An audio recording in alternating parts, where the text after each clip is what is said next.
যেদিন থেকে মুস্তাফাকে ঘরের মধ্যে এনেছেন, আমার নবীর চেহারায় আনোয়ার থেকে, আমার নবীর চেহারায় ওয়াদুহা থেকে এমন নূর প্রকাশিত হতো, হালিমার সেই জিন্ন কুটির আলোকিত হয়ে যেত। চিৎকার দিয়ে বলি না সুবহানাল্লাহ। হালিমার ঘরের মধ্যে ছাগি ছিল, ছাগল ছিল, যে ছাগলের মধ্যে বছরকে বছর দুধ পাচ্ছিল না। রাসূল পাক যেদিন কদম রেখেছে হালিমাতুস সাদিয়ার সেই কুটিরের মধ্যে, সমস্ত ছাগলের ওলান দুধে পরিপূর্ণ হয়ে গেল। উচ্চ আওয়াজে বলি।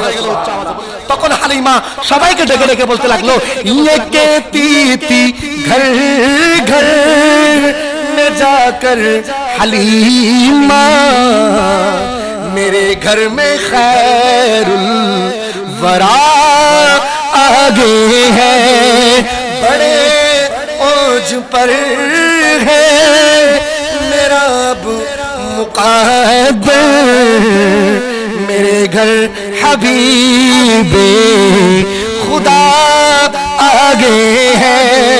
उच्च आवाज़ बोली ना सुभान अल्लाह।